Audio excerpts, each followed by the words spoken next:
This is BarCode, a cocktail-powered podcast that dives deep into the personalities, criminals, and heroes that have come to define security across the globe. Please join our host, Chris Glandon, for another wild foray into the incredible world of humans and how they intertwine with today's modern technology. We hope you enjoy today's episode.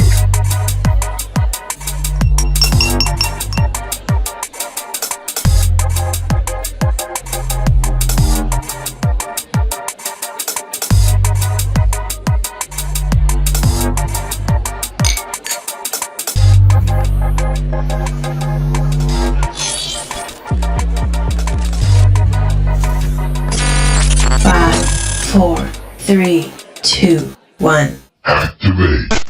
Welcome to BarCode. I'm your host, Chris Glandon, and today we're stepping into the quantum realm with Robert Covington. So Robert's path is a really fun one. He began by building websites and content projects as a kid, got hit with a SQL injection attack that pulled him into security, and now he's building tools that make quantum computing more accessible to everyone. He's got a background in political science and cybersecurity, holds several CompTIA certs, including Security X, runs quantum simulation projects at Qubitide.dev, and also volunteers with the Quantum Village doing CTFs and community work. We actually bumped into each other recently at DEF CON and B-Side, so, this one feels a bit overdue. So, Robert, it's good to see you, man. Thanks for coming on. Thank you. Thank you for having me. Absolutely, man. So, I mentioned that you were building web projects and content, way before people even knew what they wanted to do. So I'm just curious, what were some of those projects and what were you making back then? Yeah, so my first one was actually a website for a Game Boy Advance games and tips and stuff like that, because I liked playing that when I was younger. And that was my first site. Eventually, I made this, it was like a comedy sketch audio website. And I submitted that to this channel that used to exist called G4 TV, which is about gaming. And then it was featured as #1 in one of their countdowns, which is pretty cool. That's So cool. I was pretty excited about that. And then I guess it's just a series of me being a goober doing tech projects. I guess is essentially what it's been, just, having fun with it. And eventually I had one project that was also gaming related. And I did not know that SQL injections existed. And then I found out. So that's how that happened. So what site was that? If I remember, it was a while ago. If I remember correctly, I had some kind of game. It was like a racing game. And then it was a website that was meant to be around that, basically. Like, Okay. the website itself wasn't the game. Like, it was a downloadable game, but there was a contact form. And that's how the SQL injection happened. Okay. And this, like you said, was before you knew what a SQL injection attack was. So how did you discover it? Well, I guess in a moment of panic, I just researched the errors I was getting. And then eventually I found somebody had a fix. I forget on exactly what website. Then I copied and pasted that, and then I restored my website, and then I didn't have issues after that. So was that sort of like the turning point for you when security became personal for you? Or is that when you really took an interest into the security field? Yeah, I'd say it's when I started taking it a lot more seriously, at least. Because even after that, I would have websites. And even though I was starting to use WordPress for more of it, I still would have something called WordFence that I would make sure I have on it. Mm-hmm. And I just made sure I was secure as I could be, made sure to do like backups and such. Okay. So at least like I was aware, it existed. It was important to me. And so that's kind of how that happened. Yeah. Okay. So that's how you got down the security path. And then how did you ultimately end up in quantum of all things? Oh, yeah. So I went to a DEF CON actually for the first time. I think it was DEF CON 31. And so when I was looking at kind of the list of things that was there to go to, I saw the Quantum Village. And then I was like, that's the thing I'm the most ignorant about. It'll be, the most exciting for me, I guess, to find. So I went there. I went to some of the presentations. I was like, oh, this is pretty cool. And so, yeah, so the Quantum Village was actually like my first big exposure to it. So that was pretty cool. And then I decided later to volunteer for them. Very cool. So was Quantum Village sort of your introductory into quantum, where you just started going there, it kind of interests you, you started talking to the organizers there? Was there any other communities or any other mentors at that time that helped you get up to speed with quantum? Oh, I'd say so online, like a little bit of the chat groups.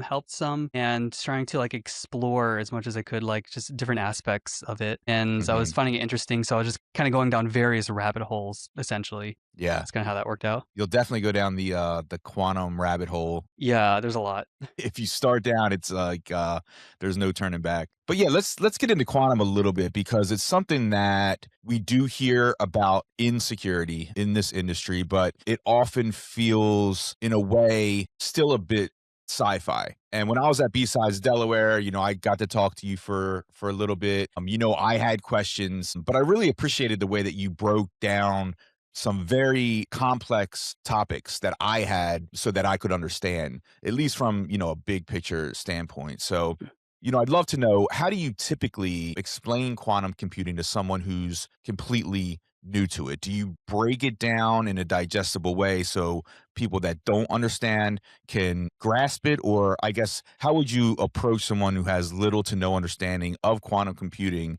and what that means? Part of it is a self-projection when I'm trying to like explain some of this stuff because I don't have like a big math background. I actually started learning about graph theory because of the quantum stuff I was finding out. And my whole thing about tech, like why I got into it, is to have my fun tech projects. And so I go at it from the software angle and just try to explain what is important to kind of that and what I'm more used to. Like if someone asks me, for example, about how qubits are manipulated, I'm not as like privy to that, but I kind of go at an angle of I'm working on software. How I'm looking at the software is that, let's say, a max cut problem, which is where you put things into two different buckets and is good for diversification. This could be a one subroutine. And then when you're making a software, you think of a bunch of different subroutines. Most of them will be classical, but then one of them might be good for quantum computing stuff in the future. And then I kind of think about it like that. And I think that helps people who are more used to working with software, if that makes sense. Makes sense. And you mentioned graph theory. So explain what graph theory is. Yeah, so you can imagine kind of a table, and then you have some rocks on there connected by rubber bands.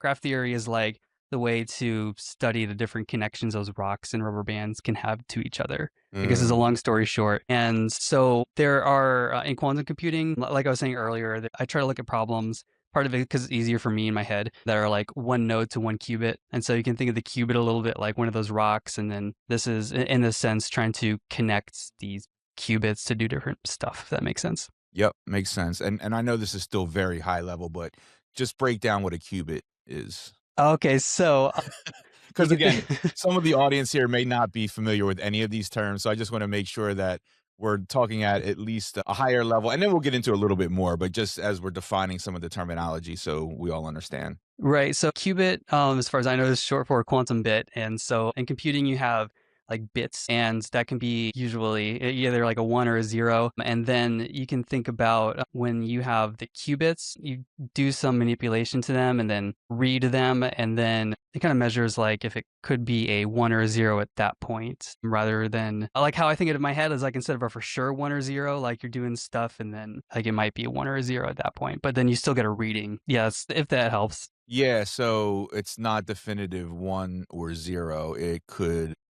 fluctuate, I guess. Until it's measured, and then at that point, Okay, like it collapses. That's my understanding got at it. the Okay. moment of it. So I know you've been working on making quantum more accessible through your platform, Qubitide.dev, and I'd love to hear more about this project and what problem you're trying to solve that no one else was really solving at this point. Right. So kind of, yeah, the whole point of the website, or the main point, is to be able to hopefully get people who make websites to eventually be able to hook that up in a workflow to be able to use quantum processing units. That's a high, like in the future kind of thing I want to do with it. But right now I'm focused on trying to make it so people can learn about quantum computing and can like do simulations in the browser. And hopefully it's like a more approachable way to do that. And it's kind of my goal with that. Yeah, I love that. Just to get some hands-on experience. What are some, I guess, practical ways now when we start shifting to quantum in the enterprise, or organizations starting to integrate quantum processing into their workflows? Is this something that you feel is needed yet, or is it even affordable yet? Okay, so in terms of needed, I'll say for a lot of organizations, it's more of like a nice thing to research and have if you have the resources. But for the companies that are doing that, they still need to be able to understand how to keep it secure. And so a lot of things that you want to secure with cloud computing in general is a lot of the same stuff you want to protect with the whole thing, because a lot of quantum computers, like I think recently I read that a university in Florida had a contract for like $20 million for one D-Wave quantum computer, for example. That's one of the quantum computing companies, so they're pretty expensive. I do not have $20 million. But if you did want to access quantum computers, you can do it through the cloud and through like Amazon Bracket, for example, or if you can get access directly through the companies, some allow that. I'll use Amazon Bracket as the example because that's what I'm more used to using for actual quantum processing workflows. It's charged per task. I think it's like 30 cents. I'd have to look at the thing directly, but then it's also charged per shot. So the shots, when you're using qubits, a way to think about it is that you want a bunch of these shots in order to get enough outputs to be useful. Like when I'm doing the max cut problem I was talking about, let's say the most popular results might not be the best result. So like it outputs kind of a distribution of these results, and I do some post-processing in order to find which of those results is the best for what I want in that max cut problem. And so I need a bunch of shots to be able to get the bigger distribution. And so like 500 shots might be on the lower end. I think, let's say each of those shots are like 3 cents each or something like that. Then you multiply that by 500, like that's not exactly super cheap. But then if you're a hacker and you get into the system and just add 2 zeros maliciously, you know what I mean? Like maybe that's my expensive lunch money gone. You know what I mean? So it's like things like that, and making sure the files have integrity, I think, is going to be one of the biggest things for this. Got it. I mean, currently in terms of experimenting. So let's say an organization has $1 million allocated for quantum. Let's just say hypothetical that's the case. What are some use cases that an organization can use quantum for today? So first, I do want to say that I'm not aware of supremacy cases for like usual companies. Like a lot of them are very, very specific problems that don't usually come up. So what I'm saying, like for the use cases, it's more like you technically can use it for this. And for me, it's fun. And so if you want to have fun doing it, you can do that. But let's go back to the max cut problem. Just use that as a theme, I guess. If you wanted to have a website, let's say I'm working on something for like a dried fruit, fake dried fruit company, but as an example, and you have these different dried fruits that have a certain amount of units sold. In order to diversify kind of the products that are shown to the user, you might want to put these different products into different buckets, so that let's say the number 1 most popular item and number 2 most popular item are in different buckets, so they won't both be shown on the front page. And so this kind of max cut thing would be one of the things that helps inform what would be on the front page. That's one example if that helps. Yep, that helps. And so like when you talk about AI and AI's capability, how does quantum affect AI, or how do you think quantum will affect AI capabilities? So No, it's fine. It's a good question. So my image is that under the hood, there might be some, like with the theme of subroutines, there might be some subroutines that quantum might be able to help with in the future. So I still think though it's going to be like a hybrid classical quantum kind of flow still. I was, again, very slow burn looking into graph machine learning, and that's basically where graph theory is used for machine learning tasks. yeah, do you have it? So this is the book. You can see it all right. So yeah, I'm slowly getting through this. Okay. So when I'm reading this, part of it is just because I've found graph theory interesting since I've learned about it. I like the visualization. So part of me just being a nerd. But also I'm thinking that as a hypothesis, it might be useful for this kind of thing. So actual like testing on my end is pending, but that's just a thought I had. Very cool. Thank you. So I'm curious about your involvement with Quantum Village. Again, I just saw you at QV at B-Sides Delaware, which I was not expecting to even see QV there, but it was awesome for the community here to have you guys involved. Thank you. But for those that aren't familiar with QV, and shout out to Mark and Victoria who Yeah. founded QV, good friends of mine. But yeah, what's your role there? And then what are some of the, exciting initiatives that are happening with QV? Yeah, so Quantum Village, part of it is like workforce development, trying to teach more people about quantum computing in general. And I like that. I feel like there's a theme of trying to make it more pragmatic in terms of things that can be done rather than trying to be like like super on the hype train, if that makes sense. I mean, still hype train is there because we like it, and you know what I mean, for our hobbies, but and I guess work sometimes, yeah, too. But because sometimes some people are like catastrophic or catastrophize or whatever the word is with quantum stuff, and I feel like it's more realistic, at least with a lot of the Okay. quantum village people. So I do appreciate that a lot. And things that we do, we go to some of these hacking events, and I help with the capture the flag stuff. Sometimes I'm not the only person, but I do, help with it, and I have fun making some of the kind of the challenges. So that's good. Yeah, I participated in the CTF that you had here, at B-Sides, Delaware, and Awesome. so for people that wanna get into quantum, talk about the CTF approach. I mean, most of us are familiar with the CTF, but how is it different with the QV CTF, and what does that look like? Yeah, so an approach that I've been trying to take is to try to make it a lot easier for beginners to quantum computing to be able to find stuff. Like at B-Sides Delaware, that was the first time I did kind of the OSINT, the open source intelligence kind of things.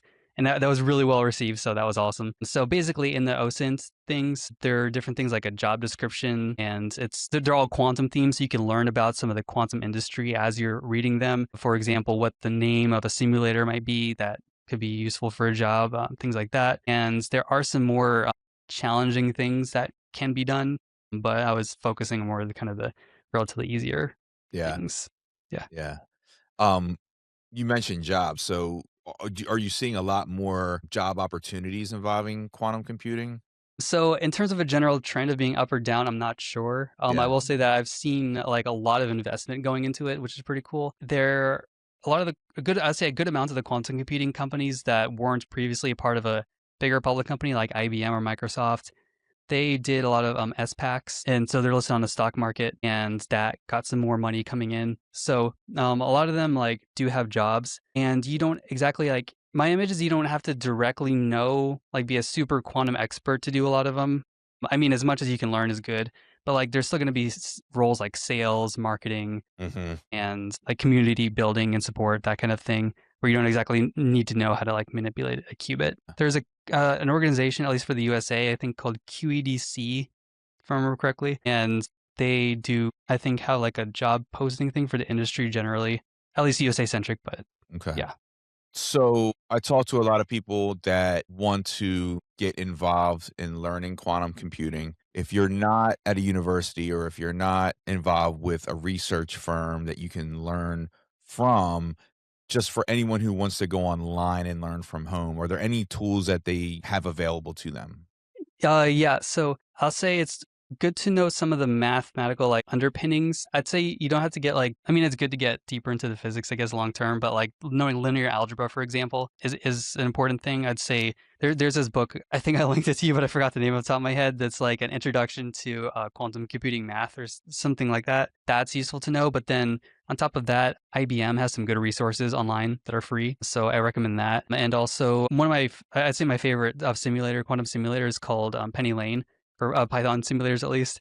And it's by a company called Xanadu, and they have some online free material that I think is pretty good as well. It's more on the technical side, but still pretty good. I don't know how much of it is free versus paid, but D-Wave also had some stuff online Okay, as well. very cool. I'll have to look into that and get the links posted because again, there are not a lot of tools that I'm aware of that you can go on and get practice from, and most of my quantum knowledge comes from QV or you. So Oh as yeah. we start to learn that more, it becomes more prevalent. That's good to know. And I will say Penny Lane and Qiskit, spelled Qiskit. Those are two simulators that you can do. Okay. And if you want to actually practice instead of spending money for like the quantum processing unit stuff, that's most of my stuff has been through experimenting through Penny Lane on my computer, and that's free. It's open source. Okay. And Qiskit is also good, but one reason I like Penny Lane more, I'm a hipster with a Mac OS computer or laptop, so Penny Lane just happens to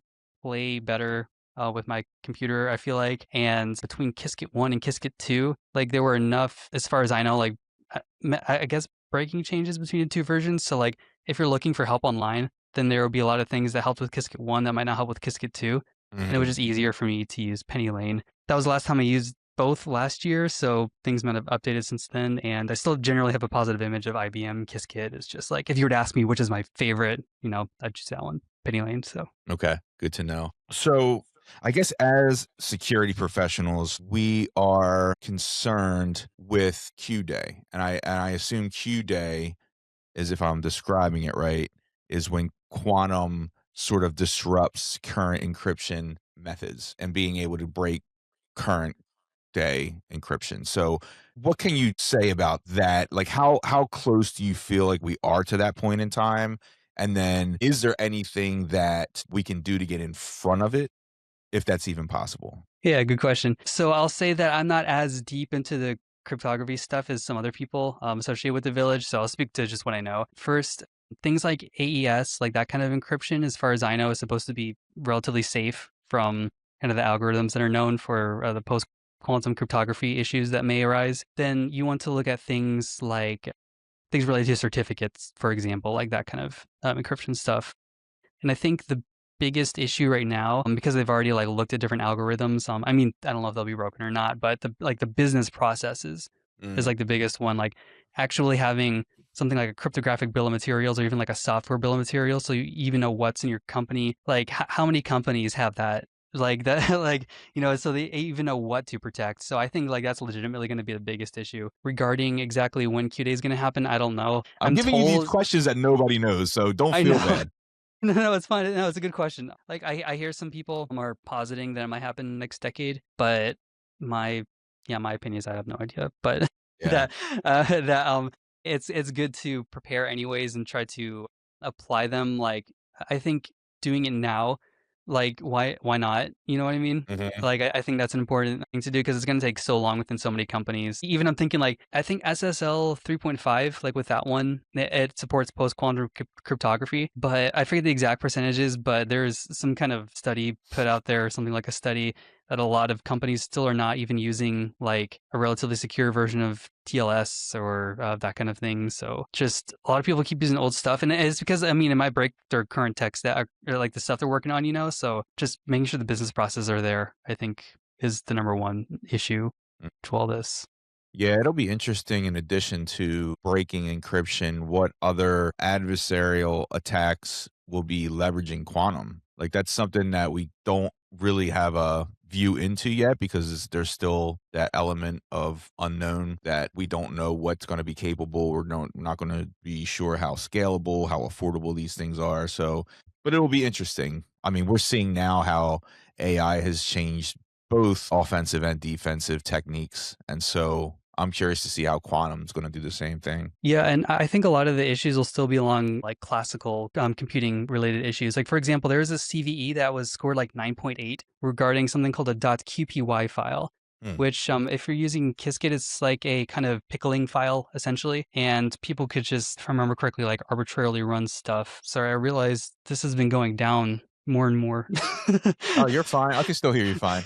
Thanks. Yeah, I'll be like down there eventually. Right. Hey, I lost you. Off screen. Yeah. But like things like that, yeah. And then that goes back to if you were just like fish somebody with the file, like maybe you have a team of Qiskit engineers, and then you make a phishing email that says something like, "This file, the code is impossible to fix. Like send it." A lot of engineers would be like challenge accepted. You know what I mean? They open it, bam, and then stuff happens. Yeah. So Yeah. that kind of thing. Yeah. I would like to give a shout out to quantum random number generators, which Yeah. exist, and I want people to know they exist. Yeah, So talk about that. I did a talk not long ago where I mentioned random number generators on a quantum level. So, how does that differ from standard random number generators? yeah, so from my understanding is that it's more random than like a classical computer might do. So it's like an actual use case, I think, for quantum supremacy. So it's not a quantum processing unit as far as I can tell, but like basically takes advantage of the noise that's kind of inherent in the quantum stuff right now, and is making lemonade out of lemons essentially, and using that randomness and making things more random. So, for example, I experimented one time. There's a website you can get like limited API access, I think, from some like university who has one of these just going. And then I experimented with putting that into a differential privacy thing. And so that's like one use case. But I mean, if you can think of other use cases that use random numbers, from a security perspective, though, if I'm going to implement an API, then there's all the other API related cybersecurity issues. Mhm. Also, there could be availability issues, even if it's 99% uptime. I don't know how much theirs is, but 99% uptime. If I'm trying to like do any, random number generation, it's 1% of the time I'm not even getting stuff. And so at that point, you look at, the hardware itself, and that's not exactly cheap. I think like when one chip, I think is like $3,000 or something like that for like the cheaper one, and then or 3,000 euros. It was in euros. And then a lot of the other ones are just like contact the company for the pricing. So it's not cheap. Yeah. But at that point, you have to think of like your risk profile. Like for my website, I don't have like HIPAA information or like people's, at least right now, I'm not having like cards going through or, storing that much information. So I have a low risk profile, but like Yeah. a hospital or something or a financial institution, maybe they want to look more into the quantum random number generators, I can speak totally, and like how to implement those. And I just want people to be aware that those exist, because I Yeah. think it would be good for that industry to at least like go up more and exist, basically. Yeah. Yeah, we should just say QRNG. We'll just leave it at that. Yeah, Quantum. QRNG. Yeah, Yeah. cool stuff. All right. Well, before we wrap things up, then I just got a couple of completely unrelated questions for you, if that's Sure. okay. Yeah. We love to keep things, sort of laid back and chill here. So tell me about your most unique bar experience. Since this is BarCode, I got to ask you your favorite bar experience. Have you ever seen any venue that's memorable for you, and what did that look like? It was definitely alcohol related. Okay. So for context, I lived in Japan for about 6 years, most of it in Tokyo. Okay. So there are some interesting bars in Tokyo. I'll say, because it's really cool. They're like themed ones, and so I'm trying to think of what kind of the most unique one would be. There was one where there was like one of those foam walls. I don't know if you've ever seen that, where like they fill up the room with like soap bubbles, basically, while like a DJ is doing dance music. Okay. Yeah, I've never been and to one. I've heard of it though. yeah. So that was pretty interesting to experience that. Well, I just heard a last call here. Do you have time for one more? Oh yeah, sure, yeah. All right. If you were to open a cybersecurity themed bar or a quantum computing themed bar, what would the name be, and what would your signature drink be called? Okay, so actually, I was assuming I'm like super rich or something and open up one. I thought it'd be cool to just call like either like Hacker Bar, Hacker Cafe, something like that, but it would be like a club, you know what I mean? Like a membership club, but like people could actually go in and like experiment and tinker with and break stuff and possibly do some like offensive security stuff, legal, but Yep. offensive security stuff. So I think that would be awesome. Definitely both coffee and alcohol would be involved. Love it. And the signature drink, I'm going to say, is probably espresso martini, because you get to have both coffee and alcohol in the same thing. And I enjoy both. So Yeah. it's good. So before you run, where can listeners connect with you online and, learn more about your work? Okay. So if they like, they can go to LinkedIn, find me. I'm Robert Covington. I have long hair on there, so you can find that. And also you can go to Qubitide.dev. And I think you can just email me, Robert Covington at Qubitide.dev. Like, I know like I'm trying to make it look like a businessy startup thing, but it's like pretty chill on my end. So like legitimately, if you just like want to email me questions, I'm fine with that. So Cool, man. yeah. Well, it's been a pleasure having you on the show. Thanks for your time. Thanks for sharing your insights on quantum computing and, some perspective into your world. It's been great getting to know you over the past couple of years, and hopefully I'll see you again soon, whether it's at DEF CON or QV soon. Yeah, hopefully. Thank you so much. Sure thing. And to the listeners, thanks for tuning in. Don't forget to subscribe, leave a review wherever you get your podcasts. And as always, check out BarCodeSecurity.com. Cheers.